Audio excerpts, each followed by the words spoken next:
Hey everyone, Dr. Eric here, back once again. You may have thought you got rid of me, but obviously you have not. I'm still here, I'm in your face, and I'm going to stay in your face, hopefully for the better of Cherokee County. And today with me, as I had previously suggested would happen, is Mr. Sean Kaufman. Hey, how are you? good to see you, Eric. Welcome to our show. My goal here today, my goal for you guys is, I've already voiced support for Sean, and my goal is to kind of go through and talk about the things with Sean that are the reason why I'm supporting him, why I want him to win this runoff, which is coming up very soon. What's the date? Gosh, well, June 13th is when early voting starts, but if you're not going to be here for June 13th, the week of June 13th, or June 21st, which is when the actual runoff day is, you can order a absentee ballot up to June 10th. So, I mean, there's a lot of options. A lot of people go on vacation. So now's the time, though, is what I heard. Because what I heard there is that procrastination is going to leave you in a situation where you've missed out on your opportunity. Yeah, absolutely, absolutely. We need people to show up. I mean, that's going to be the key. Yeah. So, yeah, absolutely. And before we start, I want to congratulate you on a phenomenal campaign. Oh, thanks. And I really want to say thank you as well for your support, because we desperately need it. And so I'm here to answer any questions that you have and do whatever I can to hopefully earn the trust of your supporters, because we need them at the polls. Yeah, and that's really why we're doing this. I'm doing this because I feel as though I need your support as well. So I needed your support for me. Now I need your support for Sean. And I'm not going to put Sean in a position where I'm going to ask him to talk about who he's running against. But I am going to put myself in that position a little bit. And hopefully you'll identify that it's with class. But I just want you to fully understand why my support is with Sean. So, and I think it'll be good for you to hear me talk about that as well. I think that would be great. So, all right. Well, so I've got some questions for Sean. So I want to ask you a few questions. Yeah. And I think the number one thing. So I'll say I had a lot of people who looked at me and said, "Hey, I've been kind of looking. I plan on voting for you, but as I'm looking and kind of comparing you with the people you're running against, I'm trying to make sure I fully understand the difference between you and Sean." Typically, they didn't have any difficulty identifying the difference between Aaron and myself. They saw that. Absolutely. Yeah. But with you, they said, it seems like a lot of things align. And so, my typical response to them was, yeah, on a lot of these things, and perhaps a lot of things that are the key things for many of the constituents, we align pretty well. So there's just a couple things that we have in the way, and one of them is that I've spoken negatively about the CDC for over 21 years now. Yeah. I've pretty much hated them since the day I learned anything about them. And so then that obviously is like, well, there's a big difference there because Sean spent time with the CDC. Yeah. So when it comes to that, I think, I'm just going to go to the one group. There's a group, it's like the Georgia, Vaccine Freedom Group. And they reached out to me, and I did a phone call interview with them, and I know there was a pastor down in Buckhead who spoke from the pulpit about me, and I think that would be great if you had a massive church up here, it would have helped me. Yeah. But in what they were saying was, no Sean, vote Eric, because of their fear over vaccine freedom, and I think no one really ever had as much care of vaccine freedom as they do right now in this moment, right? Yeah, absolutely. I mean, so in a world of pressure where they want to take and shove a vaccine down, someone's throat, where do you stand on it? Well, we agree on a lot more than we disagree on, and that's for sure. First and foremost, CDC is in a crisis state right now. Because you and I agree 100%. I have hated CDC, and I do all the way. COVID really was the tipping point for me. Yeah. As a public health professional, I have always been taught since day one, going all the way through grad school, that public health was about educating people and giving them the information in a way that they could understand, and putting them in control for themselves and for their families based on the information in their personal situations. Yeah. And that is what public health has always been. And to watch during the pandemic, public health actually try to take freedoms away from people, that's been extremely frustrating. Yeah. I have always, specific to vaccines, and let's first and foremost, let's clear something up. It's not a vaccine. Sure, It's, you're right. all right. Now, if you want to Experimental define, biologic. yeah, if you want to define a vaccine as something you put in somebody's body and all of a sudden something changes, then sure, I mean, give me a break. It's not a vaccine. Yeah. And for those who have been vaccinated, this is not a dig against you. Look, the reality is I have always believed as a public health professional that no one has the right to make decisions for your body. You make your own decisions. And the reality is that when it comes to vaccination aspects, a vaccine is a personal decision. It is not something that someone says you do. It's something that belongs between you and your doctor and your physician. And quite honestly, to be honest with you, it shouldn't even be the physician's idea. It should be the person's idea. The parents and the people are in control. That's always been my stance. Yeah. Regardless of whether you agree with the vaccine or not, people need to be able to choose. Yeah, well, and I thank you for saying that, and I think that's something that is really important for people right now because, again, most people have never been confronted with these decisions. Yeah. I've been a safe haven for families for 20 years. You know, they come here. I speak out about it. You know, I put myself in harm's way. I can't tell you how many times I've taken phone calls with pediatricians on behalf of parents. Yeah. Like, I'm sitting here arguing with my pediatrician. Can you talk to him? Oh, geez. You're literally putting him in the phone. Nothing I say is going to change their mind, right? I mean, I don't know why you're putting me in this position. Yeah. So, all right, well, good. So now that's good, and I hope that, you know, we got him, you know, on record saying that, right? So I hope that makes you guys feel good. Do, absolutely. But let me. So let's come off of that. So vaccine, okay, that's a big deal. You know, of course, someone should have a choice over that. Perhaps these are some of the things people might be saying. Yeah, absolutely. But you know what? What about the small stuff that has been forced on me? What about masks? Now, I can tell you. So this is an interesting thing. I got in this battle in June 2020 with. I'm not going to say it because I don't want to be mad at me later. It was somebody. This is good. I got you. Someone got in a battle with me, and they said, "Well, why won't you wear a mask?" And I said, "Well, because it's absolutely ineffective in the environment, in the utilization that they're trying to make this work." Yeah.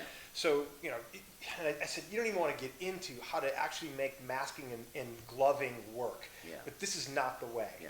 And so I said, but it's going to make people feel better. I said, no. As soon as I give this up, next thing you know, I'm turning around and they're going to mandate a vaccine. That's right. And this individual said to me, to jump from mask to vaccine, and lo and behold, there you go. You got it. And they didn't actually ever say, you know, okay, fine, you told me so. But they have refused to ever navigate that kind of area of conversation with me again. Like they just don't even talk about any of that stuff. So now, but then let me go ahead and say that. So what about your position on that? I mean, if you're in a position with pressure, right, and you've got people showing up screaming at you, sitting in a board seat, calling you a murderer because you won't mandate, you know, or you won't fall in line with the mandating of masks in the school system. What is your stance? How do you stand up against that? Well, first and foremost, this is one of those things where if anyone is an expert in this aspect, that would be something that I would consider myself an expert in. I train individuals to work in high containment labs. These are laboratories that work with SARS, Ebola, tularemia, plague, and the masks have never been scientifically validated, ever. Never. We would never wear a surgical mask in these laboratories because they don't offer any protection whatsoever. Yeah. So first and foremost, what's most important is individual freedom. So there is no science that backs up a mask, period. Unless, of course, you're sick. Now, if you have tuberculosis or you have active disease, and you want to minimize potential environmental contamination. Sure.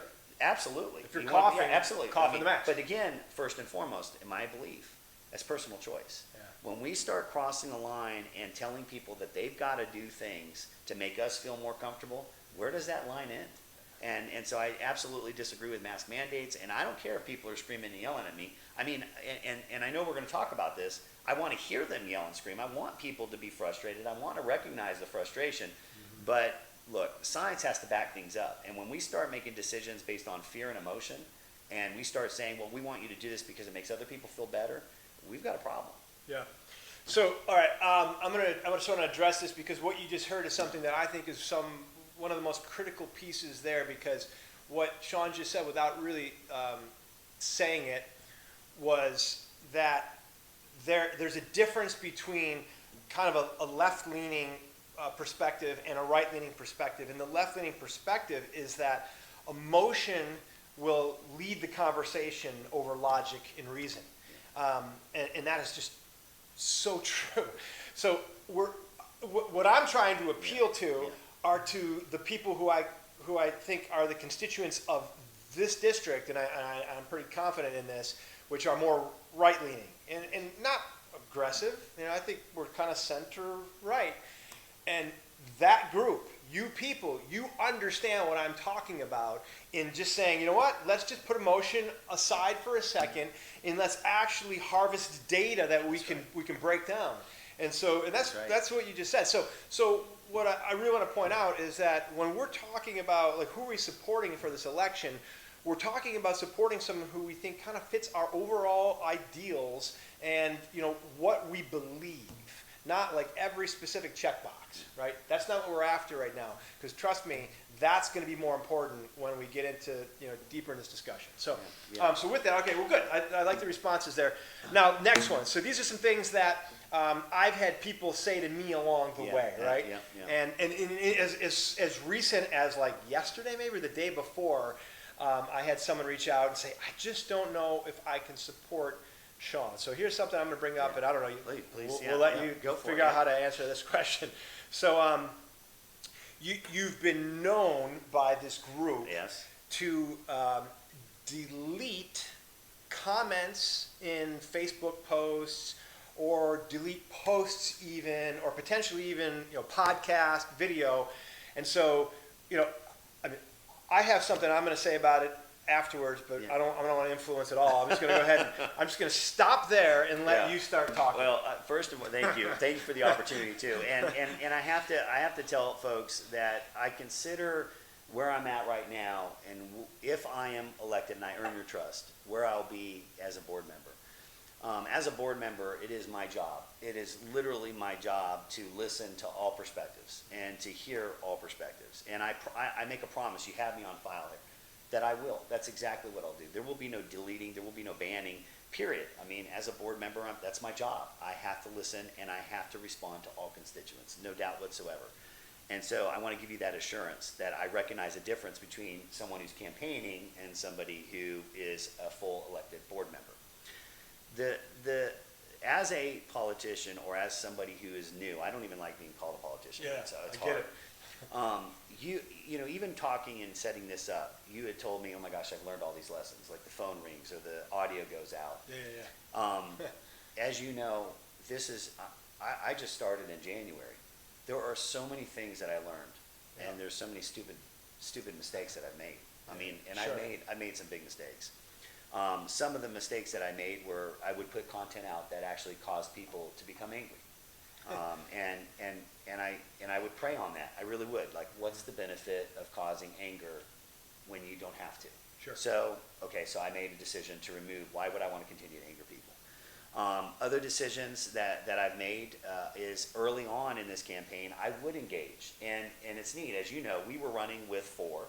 The 4 can do more is no more. So there is no, there is no flipping the board. There's hopefully a voice of a dissent, maybe a voice that stands up for parents that have concerns. But the point I'm trying to get at is that I witnessed individuals, including yourself and Cam and other people I ran with, who would engage with people that simply didn't, the engagement was not fruitful. No. It was not beneficial. In fact, it got ugly. It got nasty.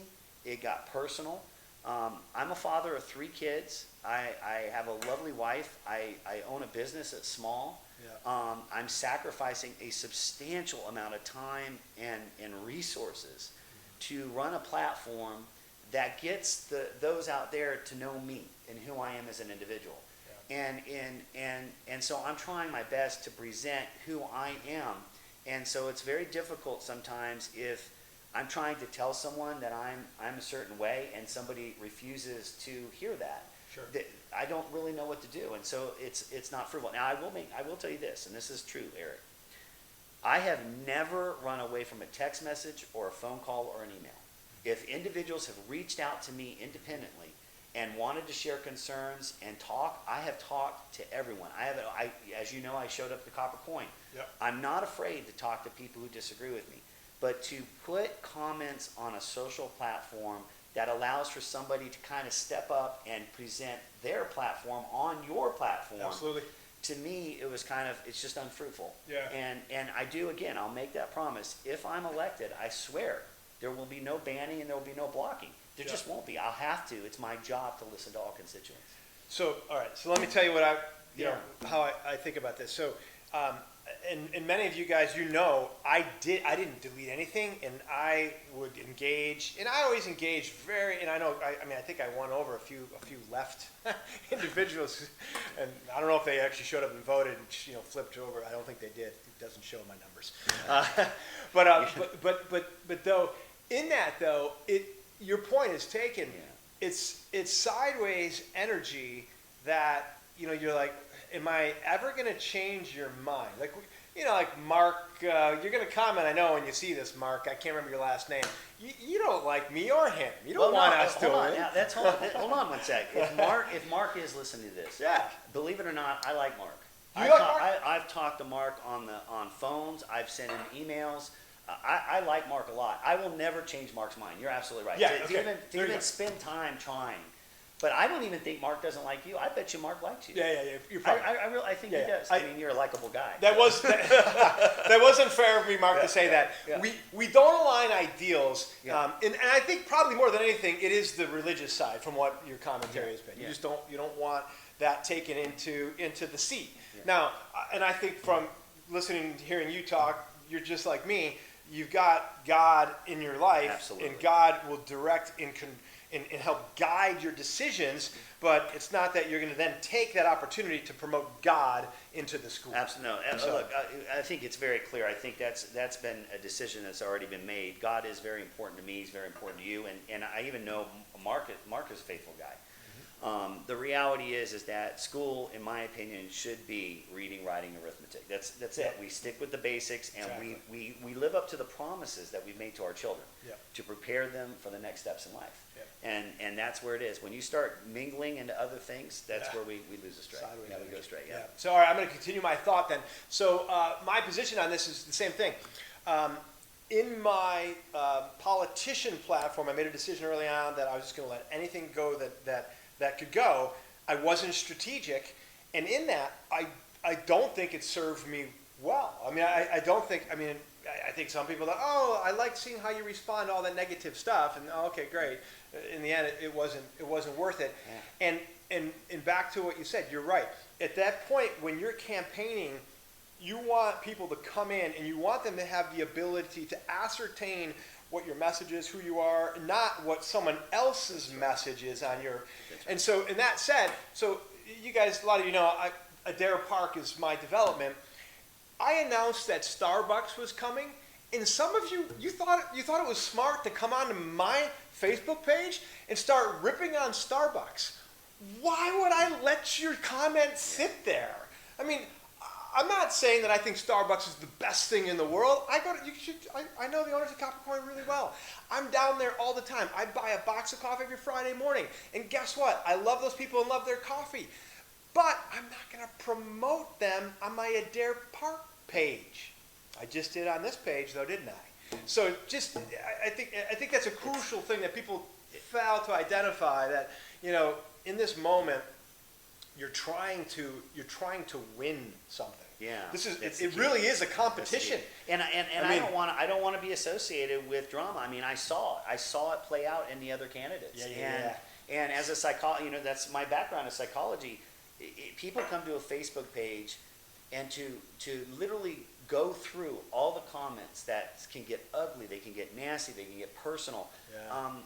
I didn't have time to do that. And I'm also, I'm an emotional guy. I'm a feeler. Sure. I really am. Mm-hmm. And I take things and I carry them.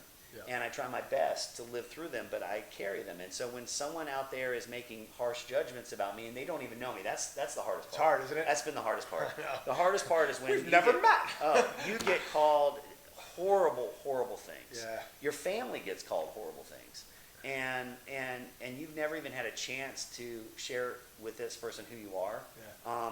That's hard. Yeah. That's hard. I did a lot of these videos during COVID where I was educating on just, immune system function and all these details. And I had two separate instances where people wished death on my family. Yeah, that's I'm just, like, it's you're just horrible. wishing death on my I know. family? Absolutely horrible. Really? Like, oh my gosh. Yeah, it's horrible. And just so you guys know, I am armed. I am. If you go back and go deep enough in my Facebook page, you'll actually see how armed I am, and you'll know not to come to my house. So all right. Well, I don't want to take too much time because I want to make sure this is digestible. So what I want to do now is I want to kind of cut to the chase. Yeah. Why don't you go ahead and try to hit let's hit 4 these are your kind of key platform items or areas that would make a difference to people, just so they get to hear that from you. Well, I think that strategies change. They shift now, and we clearly have to shift. We're not going to flip the board. That's not happening. There's not going to be drastic changes in the board. So our campaign has shifted to now, let's take a look at Erin Ragsdale and what Erin is and who she is. And quite honestly, it's very difficult to find where she stands. I'm gonna pause you right there, and so I said I was gonna do this so that Sean didn't have to be put on the spot. Appreciate you that. did a good job right there. It is hard to see where she stands, right? It is. We don't know where she really stands. What we do know for certain is this: we know that Erin Ragsdale. I know this for certain. Yeah. That she supports the existing board. She supports the path of CCSD that the way it is right now. That she is not rocking the boat. And so my assumption, and Erin, as a person, I like you, I've got nothing against you, but my assumption is that Erin would be pretty much a rubber stamp individual like the current board. And what I mean by that, you guys have heard me say this before, one of the biggest issues I have, because I sit in city council meetings a lot, and they don't go 7-0. Now that said, I just want a rezoning in Alpharetta 7-0. So. But they don't go 7-0. There's always dissenting opinion. Someone doesn't agree with everyone else. And when I see 7-0, 7-0, 7-0, 7-0, 7-0, I think that is dysfunctional as all get out. Either people don't care or they're doing most of their business behind closed doors. And that's wrong in a public forum. So yeah, that's my concern with Erin. So, okay, keep going. Well, I mean, there's so many questions that I would have of Erin. First and foremost, how does Erin feel about the fact that Democrats are backing her and supporting her? That she's supported by the system? How would Erin feel about, I want to know how Erin feels about Tyrone Howard. Tyrone Howard was brought in. He's a huge CRT advocate. There were people that lost their jobs. I want to know what Erin thinks about that. What does Erin feel about Cecilia Lewis? Why is Erin defending a broken and dysfunctional social emotional learning program? Erin stood up at the board meeting and she supported sexually explicit and erotic books, not AP books, ladies and gentlemen, books that were on library shelves, and she supported the fact that kids could gain access to those without parental consent. There are so many questions I have, and all Erin does, even if you look at her Facebook, she just promotes CCSD stuff constant. So, like you said, a rubber stamp. So, who is Erin? That's the question, and our campaign is shifting towards getting that answer. I'm hoping we can flip some people who actually voted for Erin in the general election on the 24th of May, and I hope we can flip them here as we come into June. We're in June. Oh my gosh. Isn't that crazy? So, okay, keep going on yours, though. Let's keep talking. We truly are. So I think that what I would like to be is I believe that change can start with one voice, and I want that voice to be mine. And I want to earn your voters' trust. You have a loyal group of people. You ran a phenomenal campaign. I always like to say we ran with each other because there was really nothing that we disagreed on. We really, when it comes to the issues at Cherokee County School District, we're very much in line. And I think that together, when you look at everything that we did, together we would have beaten Erin. And I think that Woodstock and District 5 wants change. But what we really, really need is we need people to get out. And I know it's a big favor to ask. It's the middle of summer. People are taking vacations. We know roughly 10 to 20% of the people that voted in the primary will come out and vote in a runoff. So if we want a voice that can lead to change, I hope it's mine. I hope you believe in me. I hope you can see my sincerity in this conversation. We need you to get out and vote. We really do. I'm gonna make sure that I post in the social media where this shows up. I'm gonna post a link. So look for my comment. I'm gonna post a link so you can figure out where to order your absentee ballot as well. So that way, if you're going to be heading out somewhere, you can get that right away. So all right, closing. I got a closing statement here I want to make. So one of the things that I kind of was running with and really had some interesting people that I got to communicate with who really wanted to get behind this idea was on increasing the career readiness, not just college readiness, vocational training, technical training. And honestly, I wouldn't even think about this. This wouldn't be something, I mean, I'm a guy I went to college for 10 years. Yeah, I wouldn't be thinking about this if it weren't for the fact that I've slipped into this role as a developer more and more and more these last 7 years or so. And so now because of that, I've just interacted with so many people who have these phenomenal businesses who pay their employees phenomenal pay. That's right. Who work phenomenal hours too. Yeah. I mean, they have so much control. Yeah. I'm like, I'll go over to the GC over here next door. I'm like, hey, where's Marcus and all those guys? He's like, oh, they're gone. It's like 3 o'clock. He said, yeah, they knock off at 3. Yeah. Like, what? Yeah. You're crazy. They weren't here at 6 a.m. Like, no, they're like 8 to 3. I'm like, oh my gosh, it's crazy. So I really, I like this idea of helping people identify that. And I also say that I think I'm more and more in line with that because I feel like there's just so much liberal pressure. Like there always was. I mean, I remember when I was in school forever ago in my undergrad, I remember like the very first semester, I just couldn't stand my English teacher because she made fun of every literary giant who I loved because they were Christians. Yeah. All the Christians. She was just ripping apart the entire time. That's right. I was like, and I got a C in that class. So I stopped going because I couldn't stand her. Yeah. But so that's the other reason. Right? I just don't think people need to submit themselves to that unless they have a clear path. So the question I have is, if I stand up as a private citizen with these people who've come around me who want to support this, and we want to help drive some kind of a pathway to connect kids, juniors, seniors, in with technical, vocational, or even, as I spoke about at one point, what my kids have at Fellowship, which is an amazing opportunity, 2 weeks at the end of your winter break as a junior or a senior to go into an internship and not be in school. Now, 2 weeks might be long for public school, but maybe a week. Would you be a guy who would support something like that? Oh, man. So I love this question. So, because one thing that really bothers me is that CCSD will say that they're doing something. They'll say that they're committed to trades, but they're not. No. And let me tell you, if you go on, I believe it's 6s. I have a hard time with roads, and forgive me, but you know where Town Lake Parkway splits off? Yep. Okay, that fork. fork. Yep. Okay, if you go all the way to when that dead ends. Bells Ferry? Bells Ferry, that's it. So on Bells Ferry, if you make a right on Bells Ferry, you're going to see an auto repair shop that has a big sign up on Bells Ferry. That gentleman had the same question for me very early in the campaign.